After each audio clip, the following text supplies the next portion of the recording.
قد فاز فوزا عظيما. قال الله جل وعلا في كتابه العزيز وفرقانه المجيد: ألم تر أن الله يسبح له من في السماوات والأرض والطير صافات كل قد علم صلاته وتسبيحه والله عليم بما يفعلون. وقال النبي صلى الله عليه وسلم: إن بين الرجل وبين الشرك والكفر ترك الصلاة. رواه مسلم رحمہ اللہ. محترم صدر جلسہ، اسٹیج پر موجود علماء کرام اور اس جلسہ کے منتظمین اور ذمہ داران، اور اس مجلس کے اندر موجود ہمارے بڑے اور بزرگ حضرات اور نوجوانان اسلام اور ہماری پردہ نشین مائیں اور بہنیں، ہمیں سب سے پہلے اللہ رب العزت کا شکر ادا کرنا چاہیے کہ اللہ تبارک و تعالیٰ نے ہمیں دین کی باتیں سننے کے لیے، ان کو سمجھنے کے لیے، اور رات کی اس تنہائی میں، جبکہ آدھی سے زیادہ رات گزر چکی ہے، گزرنے کے قریب ہے، اللہ نے ہمیں یہاں پر بیٹھنے کی توفیق عنایت فرمائی. ہمیں سب سے پہلے اس بات پہ اللہ رب العزت کا شکر ادا کرنا چاہیے، اور لاکھوں کروڑوں درود و سلام نازل ہوں ہمارے اور آپ کے آخری نبی احمد مصطفیٰ رسول خدا صلی اللہ علیہ وسلم پر، محمد عربی صلی اللہ علیہ وسلم پر، کہ جن کی ذات گرامی، ذات مقدسہ مطہرہ جب اس کائنات میں تشریف لائی تو کفر و شرک کی تاریکیاں چھٹ گئیں اور ہر چہار جانب توحید و ایمان کی کرنیں پھیل گئیں. معزز سامعین، قرآن کریم کی ایک آیت کریمہ خطبہ مسنونہ کے بعد آپ کے سامنے پڑھی گئی، اور اس سے پہلے آپ لوگ بنگلہ زبان میں تقریر سن رہے تھے. میں اپنی قیام گاہ پہ جہاں میں ٹھہرا ہوا تھا وہاں میں سن رہا تھا کہ اس سے پہلے اللہ کے فضل و کرم سے اردو زبان میں تقریر کرنے والے بھی آپ کے علاقے میں علماء موجود ہیں، اور آپ لوگ ان کو بھی بہت ہی ذوق و شوق کے ساتھ، انتہائی رغبت کے ساتھ سنتے ہیں. ہاں، بسا اوقات یہ ہوتا ہے کہ میں چونکہ اردو خطیب ہوں، اردو میں ہی تقریر کرتا ہوں، میری مادری زبان اردو ہے، لیکن یہ آپ لوگوں کی محبت ہے کہ آپ کے اس سیمانچل کے علاقے میں سالوں سے آنا جانا لگا رہتا ہے، جس کی بنا پہ کسی حد تک آپ کی زبان بھی میں سمجھ لیتا ہوں، اور تھوڑی بہت ٹوٹی پھوٹی زبان میں آپ کی زبان کو کہیں کہیں ضرورت پڑ جائے تو بول بھی لیتا ہوں. اور میری کوشش ہوتی ہے کہ قرآن و حدیث کی باتیں سمجھاتے وقت آپ کی زبان میں بھی اگر موقع اور مناسبت ہو تو اس کا ترجمہ آپ کی بنگلہ زبان میں بھی کر دیا جائے، لیکن اس کا قطعاً یہ مطلب نہیں کہ میں اس زبان کو بہت اچھے طریقے سے جانتا ہوں، ایسی بات نہیں ہے. تو ابھی خطبہ مسنونہ آپ کے سامنے پڑھا. خطبہ مسنونہ آپ جانتے ہیں کہ کیا ہے. بہت سارے خطبہ، بہت سارے مقرر اپنی بات، چونکہ وقت مختصر ہوتا ہے، اور اپنی بات کو شروع کرنے سے پہلے الحمدللہ رب العالمین والصلاة والسلام علی رسولہ الکریم وعلی آلہ وصحبہ اجمعین اما بعد کہہ کر کے بھی گفتگو شروع کرتے ہیں. لیکن چونکہ یہ علم کی مجلس ہے تو یہاں پہ علم کی باتیں ہی ہوں گی، اور اس لیے میں اپنی تقریروں میں پہلے خطبہ مسنونہ ضرور پڑھتا ہوں اگر وقت اجازت دے تو. خطبہ مسنونہ کیا ہی بہترین چیز ہے. اللہ کے رسول صلی اللہ علیہ وسلم ہر مجلس میں ہر موقع پہ اس خطبہ مسنونہ کو ضرور پڑھا کرتے تھے. ان الحمد للہ نحمده ونستعینه ونستغفره ونعوذ باللہ من شرور انفسنا ومن سیئات اعمالنا من يهده الله فلا مضل له ومن يضلل فلا هادي له واشهد ان لا اله الا الله وحده لا شريك له واشهد ان محمدا عبده ورسوله. اللہ کی تعریف، اس کی حمد و ثنا، اللہ رب العزت کی وحدانیت کی گواہی، اور اس کے بعد محمد عربی صلی اللہ علیہ وسلم کی رسالت کی گواہی ہے اس خطبہ مسنونہ میں. اور اس کے بعد اللہ کے رسول کہا کرتے تھے فَإِنَّ خَيْرَ الْحَدِيثِ كِتَابُ اللَّهِ. بہت بڑی بات ہے. آپ مسلمانوں کے اندر اتنے بہت سارے فرقے ہیں، سب کلمہ پڑھتے ہیں اور اپنی نسبت اللہ کے رسول صلی اللہ علیہ وسلم کی طرف کرتے ہیں. سارے کے سارے اپنے آپ کو مسلمان کہتے ہیں.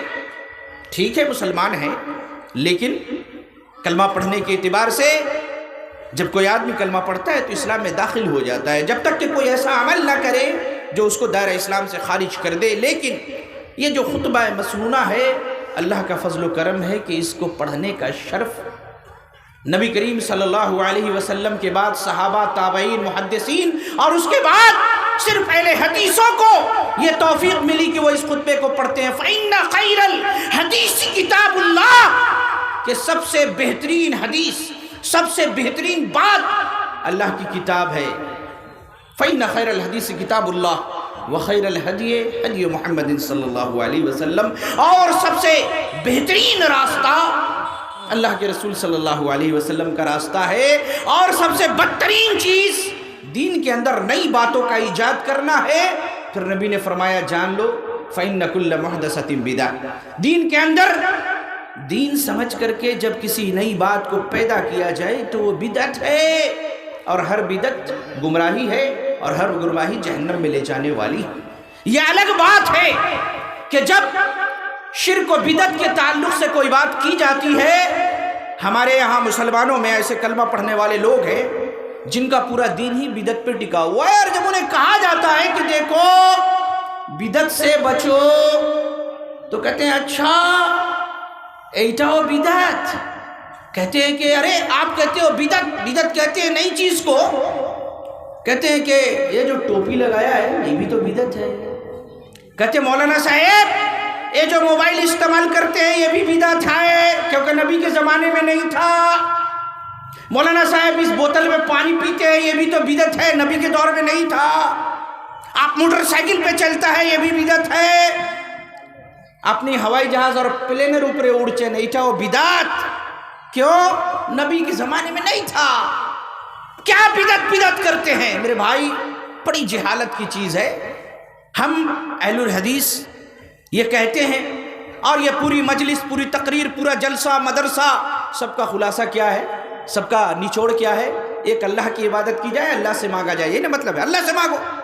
ایک خطیب صاحب اپنی تقریر میں کہہ رہے ہیں یعنی وہابیوں کے مولوی کہتے ہیں اللہ سے مانگو، اللہ سے مانگو، اللہ سے مانگو. اپنی بیوی سے چائے کیوں مانگتے ہو؟ اب یہ کوئی بات ہوئی؟ ارے بدعت کا مطلب کیا ہے جس کے بارے میں اللہ کے رسول ہر خطبے میں ڈرایا کرتے تھے؟ بدعت کسی بھی کام کو دین سمجھ کر کے ثواب کی نیت سے کرنا، عبادت سمجھ کر کے کرنا، حالانکہ وہ چیز دین کا حصہ نہ ہو. اللہ اور اس کے رسول نے اس کو دین نہ بتایا، صحابہ نے اس کو کبھی نہ کیا، اور اس کو دین سمجھ کے کیا جائے تو یہ بدعت ہے. اب اگر کوئی کہے کہ یہ جو مائک ہے اسی کمپنی کا مائک، اسی شکل و صورت کا مائک، اور بالکل ہو بہو اگر ہم اس مائک میں تقریر کریں گے تو زیادہ ثواب ملے گا، یہ بدعت ہے. انسان بدعت کو سمجھے کہ بدعت اللہ کے رسول صلی اللہ علیہ وسلم کے دین کے اندر میں دین سمجھ کر کے کسی بات کو ایجاد کرنا، یہ بدعت ہے. بہرحال میرا موضوع جو ہے وہ یہ جو جلسہ کمیٹی کی طرف سے دیا گیا، بہت ہی اہم، بہت ہی حساس موضوع. بہت سارے لوگ اٹھ کر کے جا رہے ہیں. بہت ہی اہم بات کہ نماز کا حکم کیا ہے شریعت میں، اور نماز کو ترک کرنا اور نماز کو چھوڑ دینے کا گناہ کیا ہے، نماز کی اہمیت کیا ہے۔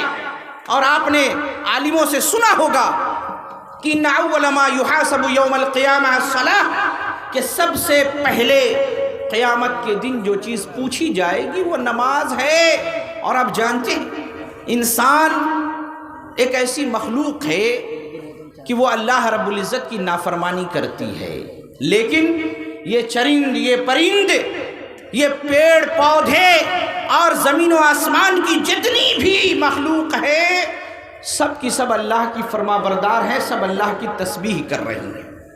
خطبہ مسنونہ کے بعد قرآن کریم کی ایک آیت کریمہ میں نے آپ کے سامنے پڑھی، الم ترى، اللہ نے فرمایا الم ترى ان اللہ یسبح لہ من فی السماوات والارض۔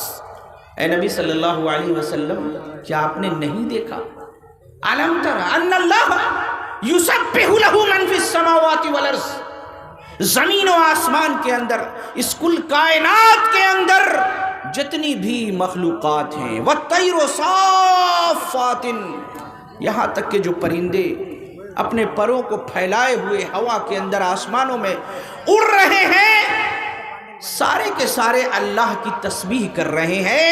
اور پھر آگے اللہ نے فرمایا کل قد علم صلاتہ و تسبیحہ، ہر جاندار کو اس کی تسبیح اور اس کی نماز کا طریقہ معلوم ہے کہ اللہ کی عبادت کیسے کرنی ہے، اس کی تسبیح کیسے کرنی ہے۔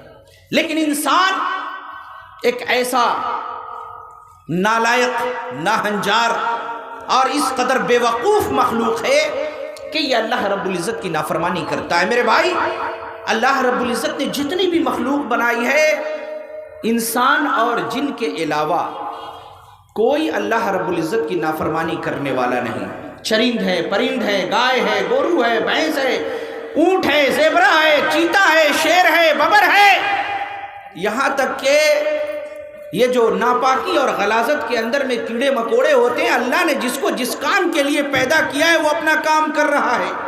تمام مخلوق اللہ کی تسبیح بیان کر رہی ہے، اللہ کے حکم سے ادھر ادھر نہیں ہوتی۔ لیکن انسان اور جن، یہ دو مخلوق ہیں کہ جو اللہ کی نافرمانی کرتے ہیں، حالانکہ اللہ رب العزت نے انسان کو اشرف المخلوقات بنایا۔ فرمایا اللہ رب العزت نے وَلَقَدْ كَرَّمْنَا بَنِي آدَمَ فِي الْبَرِّ وَالْبَحْرِ، خشکی اور تری میں ہم نے انسان کو مکرم بنایا، لیکن انسان اللہ رب العزت کی نافرمانی کیا ہوا ہے۔ ارے چرند و پرند تو اللہ کی تسبیح کر رہے ہیں، لیکن ہم کیوں نہیں کرتے؟ کیونکہ انسان ایک ایسی مخلوق ہے اور جن، یہ دونوں کے دونوں جس کو اللہ نے اختیار دیا ہے۔ اِنَّا هَدَيْنَاهُ السَّبِيلَ اِمَّا شَاكِرًا وَإِمَّا كَفُورًا، ہم نے تمہیں راستہ دکھا دیا، اب تم نیکی کا راستہ اختیار کرو یا پھر برائی کا راستہ اختیار کرو۔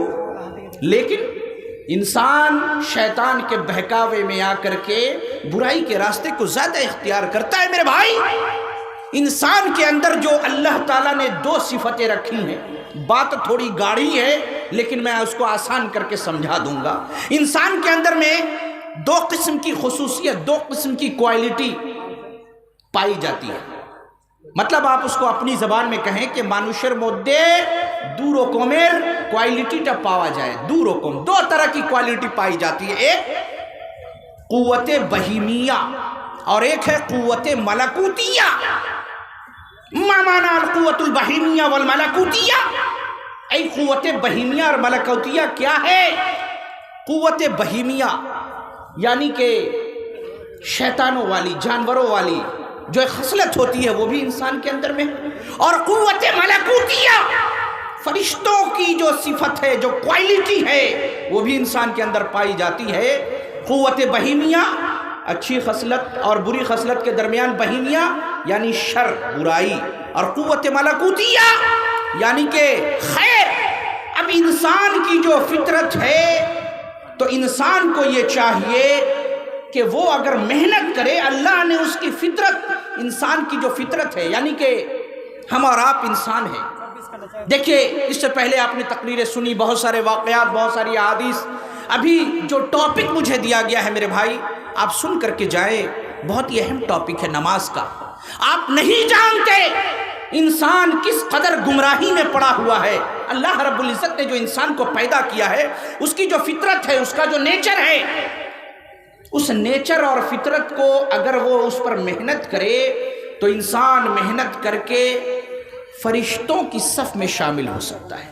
وہ فرشتے جو ہر وقت اللہ کی تسبیح کرتے ہیں، نماز پڑھتے ہیں، انسان کے اندر یہ چیز موجود ہے، لیکن انسان اس چیز کو سمجھنے کے لیے تیار نہیں۔ اور امام شافعی رحمۃ اللہ علیہ نے کہا تھا کہ اگر اللہ رب العزت انبیاء کو نہ بھیجتا، اگر اللہ رب العزت نبیوں کو نہ بھیجتا، تب بھی انسان کی جو فطرت ہے، اگر انسان اس پہ غور و فکر کرے تو اللہ کی ہی عبادت کرے گا۔ اللہ کو چھوڑ کر کے کسی مزار، کسی پیڑ، کسی پہاڑ، کسی پتھر، کسی درخت، کسی شجر، کسی حجر اور کسی پرندے کے سامنے اپنے سر کو نہیں جھکائے گا۔ اللہ رب العزت نے جب انسان کو پیدا کیا، پیدا کرنے سے پہلے عالم ارواح میں جہاں روحیں رہتی ہیں وہاں اسے عہد لیا، الست بربکم، اللہ نے فرمایا کہ کیا میں تمہارا رب نہیں ہوں؟ عہد الستو اس کو کہتے ہیں۔ قالوا بلا، سب نے ایک زبان ہو کر کے کہا کیوں نہیں، اے میرے رب آپ ہی ہمارے معبود ہیں۔ اور آپ دیکھیں جتنے بھی انبیاء آئے اور بہت ساری ایسی نفوس قدسیہ رہی ہیں کہ نبیوں کے آنے سے پہلے بھی انہوں نے کبھی شرک نہیں کیا۔ جیسے اللہ کے رسول صلی اللہ علیہ وسلم کو نبی بنایا جانا تھا، آپ نے کبھی شرک نہیں کیا۔ نبی صلی اللہ علیہ وسلم کی ذات گرامی، آپ کی ذات کا کیا کہنا، اللہ اکبر۔ اللہ کے رسول صلی اللہ علیہ وسلم کی پیدائش مکے کے اندر میں ایک بہترین خیر کا ماحول لے کر کے آئی۔ اللہ کے رسول صلی اللہ علیہ وسلم کا جو سطر ہے، یعنی کہ جو چھوٹے بچے ہوتے ہیں نا، چھوٹے بچے ہمارے درمیان، بچے کیا کرتے ہیں؟ بچے کھیلتے ہیں نا، وہ نہ کرتا پہنا، نہ پاجامہ پہنا، نہ لنگی پہنی، نہ چڈی پہنا، ننگے گھومتے ہیں۔ ہم ہو آپ ہو سب بچپن میں ایسے گھومے ہوں گے۔ بچے کی شرمگاہ پہ لوگوں کی نظر پڑتی ہے جب بچہ اٹھتا ہے، بیٹھتا ہے، کھیلتا ہے، کودتا ہے۔ اللہ کے رسول صلی اللہ علیہ وسلم کے بارے میں آتا ہے کہ آپ کی شرمگاہ بچپن میں بھی صرف ایک بار کھلی، وہ یہ کہ جب خانہ کعبہ کی تعمیر کے وقت پتھر وغیرہ سر پہ اٹھانا تھا تو آپ نے تہمت کھول کے ڈالا تھا سر پہ، پھر اس کے بعد کچھ ایسا ہوا کہ اس تہمت کو باندھ دیا گیا، آپ صلی اللہ علیہ وسلم کا سطر نہ کھلا۔ آپ صلی اللہ علیہ وسلم کبھی برائی کی طرف مائل نہ ہوئے۔ یہ جو گاؤں میں، سماج میں، محلے کے اندر آج بھی جاترا نکلا کرتا ہے، ناچ گانے کی محفلیں ہوتی ہیں، عربوں کے زمانے میں بھی ناچ گانے کی محفل ہوا کرتی تھی۔ آپ صلی اللہ علیہ وسلم کو ان کے ایک ساتھی نے، ان کے ایک دوست نے زمانہ جاہلیت کے بچپن میں کہا کہ چلو محمد ناچ دیکھ کے آتے ہیں، گانا دیکھ کر کے آتے ہیں۔ آپ صلی اللہ علیہ وسلم اپنے اس دوست کے بہکاوے میں آ کے چل پڑے۔ بچے ہیں، چھوٹے ہیں۔ بیچ میں آپ کو کچھ طبیعت کے اندر میں اضملال محسوس ہوا، آپ صلی اللہ علیہ وسلم وہاں لیٹ گئے، سو گئے، رات گزر گئی۔ وہ ساتھی تو آگے چلا گیا، جب آپ کی نیند کھلی، آپ بیدار ہوئے تو صبح کی روشنی نکل چکی تھی۔ اللہ رب العزت نے اپنے نبی کی اس طریقے سے حفاظت فرمائی، لیکن حضرت ابو بکر صدیق رضی اللہ عنہ، حضرت عثمان غنی رضی اللہ عنہ، ان لوگوں نے جب آپ مطالعہ کریں گے فطرت پہ قائم تھے، شرک نہیں کیا۔ جب نبی صلی اللہ علیہ وسلم کی بعثت ہوئی، سب سے پہلے لبیک کہا۔ ایک اور فرد ہیں اللہ کے رسول صلی اللہ علیہ وسلم کی نبوت سے پہلے ان کا انتقال ہوا، وہ کہتے ہیں اللہ میں ان بتوں کی عبادت نہیں کر سکتا، لیکن تیری عبادت کا جو صحیح ترین طریقہ ہے وہ مجھے نہیں معلوم، اگر معلوم ہو جائے تو میں عبادت ضرور کروں گا۔ انسان کی فطرت میں اللہ نے توحید کو رکھا ہے، تبھی تو حضرت ابراہیم علیہ السلام جب پیدا ہوئے تو کیا دیکھتے ہیں کہ ان کی قوم جو ہے بتوں کی پوجا کر رہی ہے، ان کے باپ آزر بت بناتے ہیں، بیچتے ہیں۔ حضرت ابراہیم علیہ السلام کے بارے میں اللہ نے کیا فرمایا؟ ما کان ابراہیم یہودیا، ما کان ابراہیم یہودیا ولا نصرانیا، نہ ابراہیم یہودی تھے نہ ابراہیم نصرانی تھے۔ کیوں کہا؟ یہودی کہتے ہیں کہ ابراہیم ہمارے نبی ہے، نصرانی اور عیسائی کہتے ہیں کہ ابراہیم ہمارے ہیں، یعنی یہودیوں کا کہنا ہے کہ ابراہیم یہودی ہیں، عیسائیوں کا کہنا ہے کہ ابراہیم عیسائی ہیں۔ اللہ نے فرمایا کہ سنو، ما کان ابراہیم یہودیا ولا نصرانیا ولکن کان حنیفا مسلما، بلکہ ابراہیم دین حنیف کے پیروکار تھے، سیدھے اور سچے دین پر چلنے والے تھے۔ وما کان من المشرکین، اللہ اکبر، کیا فرمایا اللہ نے؟ ابراہیم مشرک نہ تھے، یہ نہیں کہا کہ ان ابراہیم کان من الموحدین، ابراہیم توحید پہ چلنے والے تھے، بلکہ کہا کہ ابراہیم مشرک نہ تھے۔ ابراہیم کی ذات سے اللہ نے شرک کی نفی کر دی، ابراہیم نے کبھی شرک نہ کیا۔ خود سے سوچا، چاند نکلا، سورج نکلا، سورج کو کہا ہاذا ربی ہاذا اکبر، یہ تو بڑا ہے، یہی میرا رب ہوگا۔ سورج ڈوب گیا، کہا ڈوبنے والا رب تھوڑا ہی ہو سکتا ہے۔ چاند کو دیکھا، اور یہ واقعہ قرآن کریم کے اندر موجود ہے۔ ابراہیم علیہ السلام کی فطرت کے اندر توحید رچی بسی تھی، ہر انسان کی فطرت میں توحید ہوتی ہے، اسی لیے اللہ رب العزت نے قرآن کریم کے اندر یہ فرمایا وَلَقَدْ بَعَثْنَا فِي كُلِّ أُمَّةٍ رَسُولًا أَنِ اعْبُدُوا اللَّهَ وَاجْتَنِبُوا الطَّاغُوتَ۔ کیا فرمایا اللہ رب العزت نے؟ وَلَقَدْ بَعَثْنَا فِي كُلِّ أُمَّةٍ رَسُولًا، اے نبی صلی اللہ علیہ وسلم، ہم نے ہر امت کے اندر ایک رسول بھیجا ہے۔ ہر امت میں جتنی بھی دنیا کے اندر قومیں آئیں، سب میں اللہ نے ایک رسول بھیجا۔ وَلَقَدْ بَعَثْنَا فِي كُلِّ أُمَّةٍ رَسُولًا، کیوں بھیجا؟ أَنِ اعْبُدُوا اللَّهَ، تاکہ وہ ایک اللہ کی عبادت کرے۔ ہر نبی اپنی قوم کو ایک اللہ کی عبادت کی دعوت دیتا تھا، اور قوم اسی بات پہ جھگڑ جاتی تھی۔ أَنِ اعْبُدُوا اللَّهَ وَاجْتَنِبُوا الطَّاغُوتَ، اور کیوں بھیجا؟ تاکہ وہ لوگوں کو بتائیں کہ ایک اللہ کی عبادت کرنا ہے اور طاغوت سے بچنا ہے۔ آپ جانتے ہیں اللہ کے رسول صلی اللہ علیہ وسلم، اللہ نیک، متقی، پرہیزگار، ایک ایسی شخصیت جس کو پورا مکہ صدیق اور امین کے لقب سے جانتا تھا۔ اللہ کے رسول صلی اللہ علیہ وسلم نبی بنائے جاتے ہیں، اللہ کے رسول صلی اللہ علیہ وسلم مکہ کی پہاڑی پہ چڑھ جاتے ہیں، لوگوں کو بلاتے ہیں یا صباحا، ہائے صبح کی مصیبت، یا صباحا۔ عربوں کا دستور تھا کہ جب کوئی اس طریقے سے پکارے کہ یا صباحا، سارے لوگوں کو جانا ہے، سننا ہے کہ وہ شخص کیا کہہ رہا ہے۔ اگر کوئی نہ جا سکا تو اس نے کسی نمائندوں کو بھیج دیا کہ جا کے دیکھو کہ کیا کہا جا رہا ہے۔ اللہ کے رسول صلی اللہ علیہ وسلم مکے کی پہاڑی پر موجود ہے، کہتے ہیں مکہ کے لوگوں، میں نے اپنی پوری زندگی تمہارے درمیان گزاری ہے، بچپن سے لے کر کے جوانی، اور اب جو یہ میری عمر 40 سال سے اوپر ہو چکی ہے، میں اس پختگی کو پہنچ چکا ہوں۔ میں نے کیا کبھی تمہارے درمیان کوئی جھوٹ بولا؟ میں نے کیا کبھی تمہارے درمیان کوئی عہد شکنی کی، کوئی دروغ گوئی کی؟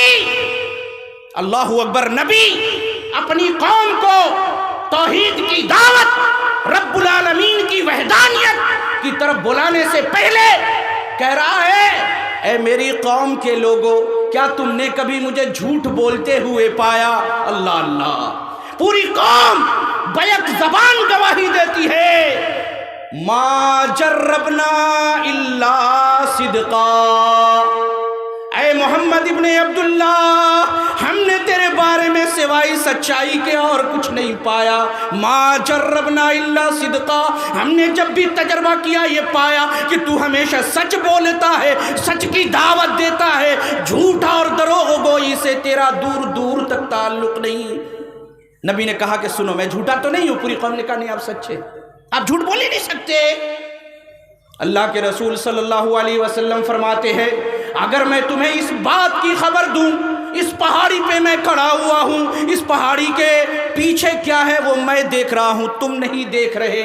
قوم نے کہا بالکل صحیح، اگر میں تمہیں یہ خبر دوں اس پہاڑی کے پیچھے ایک بہت بڑا لشکر چھپا ہوا ہے جو عنقریب تمہارے اوپر حملہ کرنے والا ہے، تمہارے اوپر اٹیک کرنے والا ہے، تمہاری بستیوں کو تباہ و برباد کر دے گا، ویران کر دے گا، تمہاری عورتوں کی عصمتیں لوٹ لی جائیں گی، تمہاری نسلوں کو تباہ کر دے گا وہ لشکر، کیا تم میری تصدیق کرو گے؟